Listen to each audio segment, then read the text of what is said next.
Next on Currents News, Brett Kavanaugh on Capitol Hill with the Vice President to begin the battle for Supreme Court confirmation. The judge is a staunch Catholic. Tonight, a special look at how his beliefs could influence America's future. For weeks, the world held its breath. Tonight, it's time to exhale. The Thailand cave rescue operation is over. Plus, the deadline is now to reunite the families that crossed the border illegally. We'll have the latest. The news starts right now.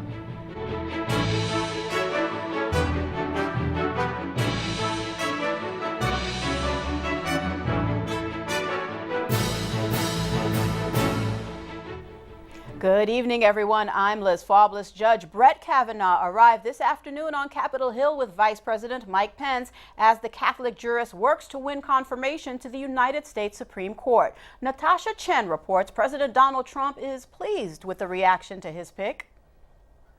Last night was an incredible evening. Brett Kavanaugh has gotten rave reviews, actually from both sides. For the second time in less than 2 years, President Trump has nominated a judge to sit on the nation's highest court. Kavanaugh is considered a classic Washington insider with a deep conservative record and has argued for more legal protections for presidents, something that likely would have drawn Trump to him. Democrats are already gearing up for a fight as they consider the nominee's past decisions on Obamacare and abortion.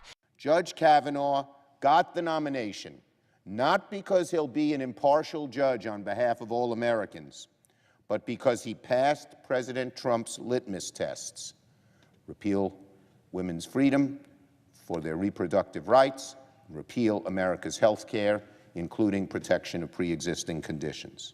But Republicans need just 50 votes, and with the midterm elections coming up, the administration wants this done quickly. I will tell each senator that I revere the Constitution. I believe that an independent judiciary is the crown jewel of our constitutional republic.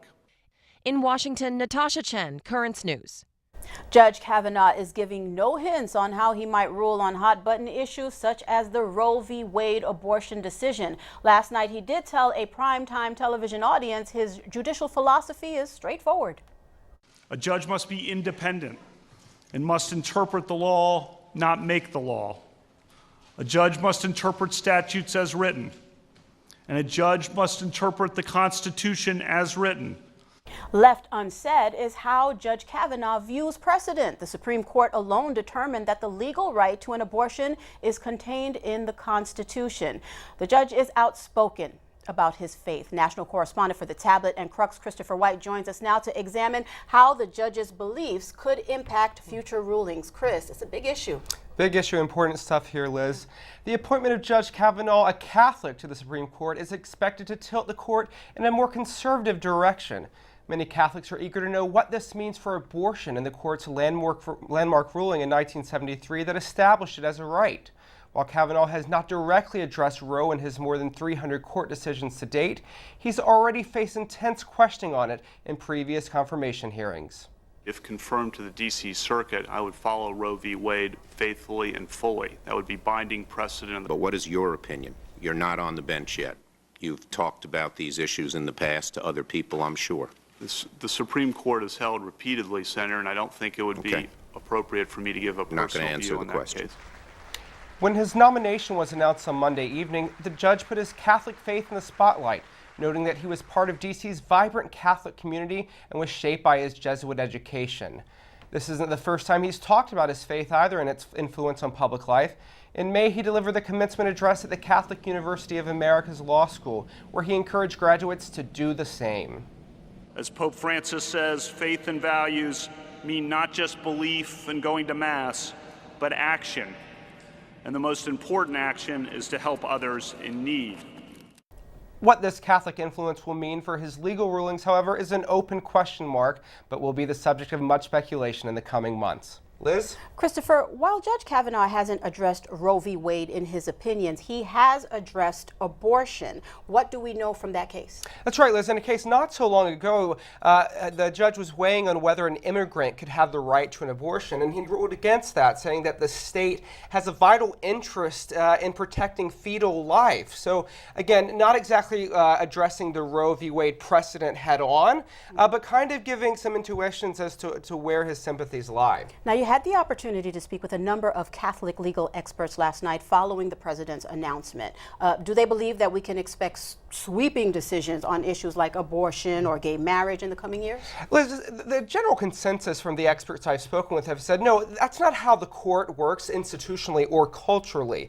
Now, that doesn't mean change won't come about. But however, these changes will be gradual, that the addition of Judge Kavanaugh to the court may mean he's more open to certain appeals or certain things being challenged that would chip away at certain abortion rights or other sorts of issues. Now, you've dug very deeply into his past. What else do we know about his Catholic faith and how that might influence his future rulings? That's an important question. Well, besides being a Catholic family man, he had his priest there with him last night. One of his strong points that he's defended in numerous cases is religious liberty. So most recently he stood against the Obama administration when the administration was trying to force Catholic priests to pay for contraceptive coverage. Well, it has been 24 hours. What has the general reaction been so far? Well, people are eager to catch their breath, but a widespread embrace among Catholics, and everyone's sort of just tuning in on how the confirmation hearings will go. So watch it closely. We definitely will, and we know you will be too, Christopher. Thank you so much. Liz. Another major story to report, one that gripped the world for weeks. The 12 boys and their soccer coach are all free tonight. Rescued from a cave a half a mile underground in Thailand, Omar Jimenez reports the very latest. Mission accomplished. I want this case to be immortal, to prevent any possible situations like this in the future. It began back on June 23rd. The Wild Boars soccer team, 12 boys aged 11 to 16, and their 25-year-old coach were exploring a cave in northern Thailand when seasonal rains flooded the entrance, forcing them further in. After 9 days of searching for the boys, then came the rescue effort. It unfolded in Chiang Rai, Thailand. The group was found 2.5 miles from the cave entrance, over a half mile underground, and monsoon rains threatened to push them even further in. The path to get to the boys was a winding one, flooded in different portions and extremely narrow at times, leaving little to no margin for error. Each boy was attached by a rope to a rescuer and escorted by 2 divers, and those tasked with transporting the oxygen tanks described the danger. We could see only out hands with short distance. Secondly, the stones are razor sharp, which is dangerous for our diving. Thirdly, the passage is very narrow. The dangerous mission proved deadly for one rescuer. Former Thai Navy SEAL Saman Kunan died on his way back from delivering oxygen tanks to the boys. Saman Kunan was a true hero. As for the boys and coach rescued, they're now recovering at a local hospital, all after a 17-day rescue operation that at times seemed impossible, now proven to be just the opposite. Omar Jimenez, Currents News. Oh, good news indeed. President Donald Trump is in Europe at this hour. Mr. Trump kicks off his week-long visit with the 2-day NATO summit in Brussels. One main topic of discussion, NATO countries not paying their fair share for national defense. The president will then travel to England to meet with Prime Minister Theresa May and Queen Elizabeth II before meeting with Russian President Vladimir Putin on Monday. Trump's visit is expected to draw large protests in the UK amid growing trade tensions. Meanwhile, time has run out for the Trump administration. A federal judge ruled that all children under 5 must be reunited with their families by today. The parents and kids were separated after crossing the border illegally. With the countdown clock ticking, Andrew Spencer reports on what's next. A list provided by the Department of Justice identifies 102 immigrant children under age 5 who were separated from adults at the border. As dozens of kids reunite with their families, dozens more are still being detained. The ACLU, which filed a lawsuit to have all immigrant children reunited with their families, does not expect the Trump administration to face any consequences. I think we're a long way from the court saying I'm going to sanction the government. I think now he feels like the government is working in good faith, finally working to get this reunification done. We're hoping that's right, and it moves forward. In a court hearing yesterday, the federal judge overseeing the case said he was very encouraged. This is real progress, he said, and I'm optimistic that many of these families will be reunited Tuesday, and then we'll have a very clear understanding as to who has not been reunited, why not, and what time frame will be in place. There are several reasons 46 other kids are not yet being reunited with parents who are in ICE custody. For some of them, it's because their parents aren't in ICE custody anymore. For 9 of those kids, their parents were already released. For another 9, their parents were already deported. For 12 other kids, their parents are in criminal custody. And for 3 of the young children, officials say the adult who was with them when they were detained was not actually their parent. Today's deadline isn't the last. The judge had also ordered the Trump administration to reunite more than 2,000 kids by July 26th. I'm Andrew Spencer, reporting. Brutality against top Catholic clerics in Nicaragua. A gang of masked men violently attacking a cardinal and a bishop. Melissa Butts reports the latest in the Nicaraguan government's crackdown against the Catholic Church. On Monday, the nuncio to Nicaragua, Cardinal Leopoldo Brenes, and Auxiliary Bishop Silvio Jose Baez were assaulted in a church by a group of masked men linked to President Daniel Ortega.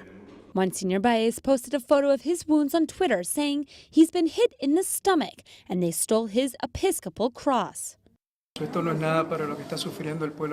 This is nothing compared to what the Nicaraguan people are suffering. We, the bishops, have been able to view firsthand the aggressive, assassin face of the structure that is dominating Nicaragua at this time. Various bishops have been subjected to physical and verbal aggression.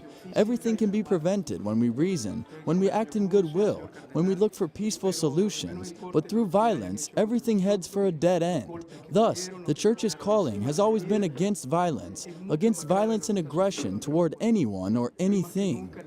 Since April, the military and supporters of Daniel Ortega are oppressing peaceful protests. Although 309 people have died and thousands have been injured, the public continues to demonstrate and block streets. The church is offering to mediate, but the government says it will not negotiate with the opposition until protests cease. Meanwhile, the cardinal and nuncio are traveling to the most sensitive areas to calm the tensions. On June 21st, they stopped a massacre by going through the streets with the consecrated host.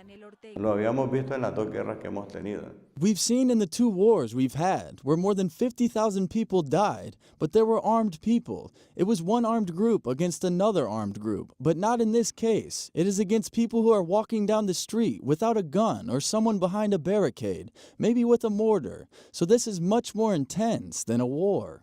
The Pope has publicly called for prayers for the restoration of order in the country. On May 11th, the Holy Father wrote a letter to President Daniel Ortega, in which he reminded that it's never too late for forgiveness and reconciliation, and recalled that violence only increases division and suffering. In Rome, Melissa Butts, Currents News. The violent attacks on the bishops did not prevent them from going to another church in Managua. Bishop Baez and Cardinal Brenes prayed together for the political unrest to end and for harmony to be reintroduced in Nicaragua. Meantime, Pope Francis is accepting the resignation of a Venezuelan Cardinal, Jorge Liberato Uruosa. The prelate in charge of the Archdiocese of Venezuela's capital of Caracas sent the pontiff his resignation after hitting the retirement age of 75. The prelate is an outspoken critic of the Maduro regime, saying the repression by the Venezuelan government has been increasingly cruel. Cardinal Baltazar Enrique Porras will take over the Archdiocese as temporary administrator. There's a lot more news headed your way.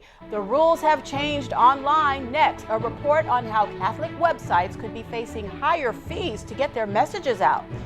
One of the biggest on the internet is taking new steps to fight fake news. We'll tell you who and what they're doing.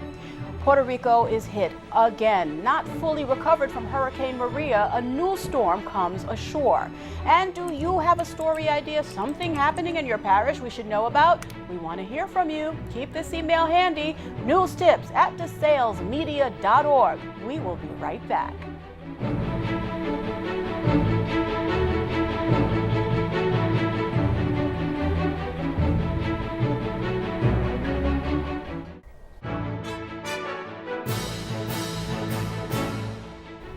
A big change to the internet could have a large impact on Catholic websites with the elimination of rules that were intended to level the online playing field. Currents News' Tim Harfman reports. When it comes to the World Wide Web, Catholics might not have faith at their fingertips so easily. Smaller sites such as ours could be at a real disadvantage. John Allen, the editor of CruxNow.com, fears his website and other religious outlets may have to dig deeper into their pocket so that their content flows freely. What I am worried about is if we create an internet system in which, in order to view content, you have to pay a premium that undercuts the very idea of the internet as a marketplace of ideas. That's what could happen by eliminating net neutrality. Net neutrality is the principle that all traffic on the internet should be allowed to proceed at the same speed. The Obama-era regulation prohibited internet providers like Comcast, Verizon, and AT&T from interfering with websites or charging them extra fees for full service. Dr. Theodore Ham is a professor and chair of journalism and new media studies at St. Joseph's College in Brooklyn. We can't get the same information that we were accustomed to, and then we have to go up and dip into our pockets. It's just going to cost us more and more money. The FCC voted to repeal net neutrality in December. Some Democrats objected. Eliminating neutrality in a fair and open internet undermines entrepreneurialism, crowds out the creativity that has been the engine of extraordinary innovation and the engine of economic growth. As of now, net neutrality is eliminated, but a lawsuit to overturn the FCC's decision is expected to go to trial in federal court this summer. The Trump administration supports the FCC's effort to roll back burdensome regulations, but as we have always done and will continue to do, we certainly support a free and fair internet. The U.S. Bishops' Conference has also expressed concern, saying net neutrality is vital to the faith community and for connecting with worshipers. In Brooklyn, Tim Harfman, Currents News. YouTube says it's fighting fake news. The company is investing $25 million in grants to news organizations looking to expand their video operations. The goal is to promote authoritative news sources and support quality journalism in hopes that news on YouTube is deemed more reliable. The commitment is part of a larger $300 million program by Google, the owners of YouTube. Turning to the tragic news of religious persecution in the Middle East, members of a persecuted community in Iraq are still trying to find a way to recover from years of violence and aggression by the terrorist group ISIS. Cody Williams reports the story of one survivor. This is Salwa, a 20-year-old Yazidi genocide survivor from Iraq.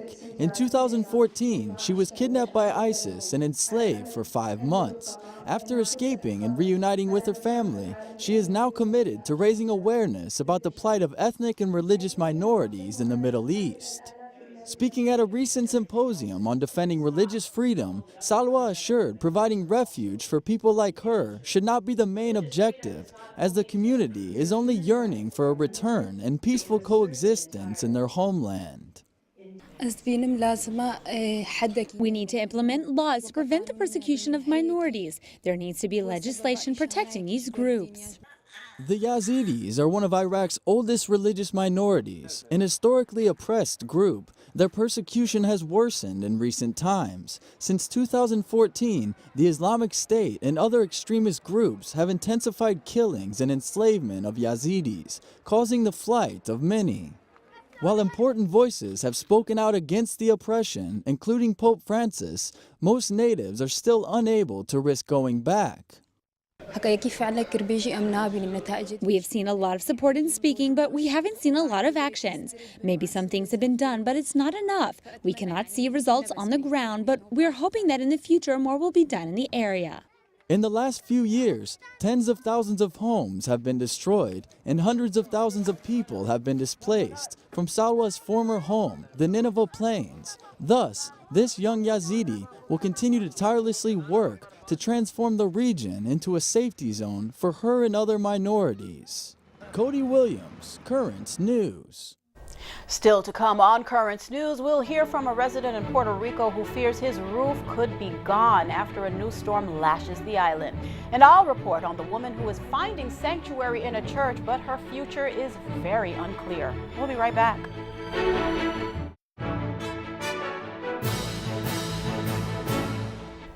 Puerto Rico is struggling after another blow from Mother Nature. Heavy winds and up to 4 inches of rain from once Hurricane Beryl pelted Puerto Rico yesterday, leaving 47,000 without power. Residents still rebuilding after the devastation last year of Hurricane Maria tell Leila Santiago they worry for their fragile homes. He's saying this tarp is for 30, 60 days, and they've had it on this roof now for 9 months. So that's his concern as he hears the thunder, as he sees the rain coming down. He's saying he's scared because if this roof does not hold, the rain will come down and it'll ruin the little that they have left, the little that Maria left them 10 months ago. The Puerto Rican government opened 42 shelters to help citizens obtain relief from Storm Beryl. The youth group that was stuck in Haiti due to the violent protests is back home in Florida tonight. The 30 teenagers were on a church mission trip when the violent protests over rising fuel prices broke out. The young people were forced to take shelter when the airport closed, and they were finally able to get flights back home days later. A woman in fear for her safety flees her homeland in search of asylum. Now, she's found sanctuary in a Utah church for now. However, news she may have run out of options is devastating. When I found that the decision to reopen my case was denied, I cried. I cried out of anger, out of rage and sadness. The decision not what this young mother fleeing domestic violence in her homeland of Honduras was expecting. Though her battle for freedom and her family's future is far from over, she refuses to give up. I know that not everything is lost. While we have a light at the end of the tunnel, I will continue to fight for my case. Vicky and her daughters are confined within the walls of First Unitarian Church. It's confinement. It means separation from home, family, friends, and community. It's been 6 months since they opened their doors to the Mormon convert, offering a safe haven when Vicky, fearing for her life, refused to board her deportation flight to Honduras. These days, her choices are limited. Appealing is my only option to try and reopen my asylum case while keeping my family safe. The hardest thing at the moment is that my daughters cannot lead a normal life. Her youngest, Isabella, has spent half her life in the church. Days ago, she turned 1. We have a big party, a big cake, a big piñata. Everything is fun. The First Unitarian Church will journey with our friend Vicky for as long as it takes to resolve her case. Now I feel so calm and I have hope and faith in God that everything will be good. Vicky's security is still not guaranteed. There is no law that forbids federal agents from entering the church, but there is a policy that keeps some sensitive locations off limits. Finally tonight, in the midst of that very serious announcement at the White House, a sweet moment of levity. Just a couple of daddy's girls sharing some laughs with their father. I have 2 spirited daughters, Margaret and Liza. Margaret loves sports, and she loves to read. Liza loves sports, and she loves to talk.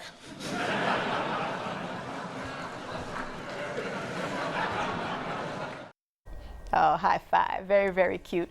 Judge Kavanaugh went on to say that he tries to create bonds with his daughters like his dad with him, adding he has coached their basketball teams for the past 7 years.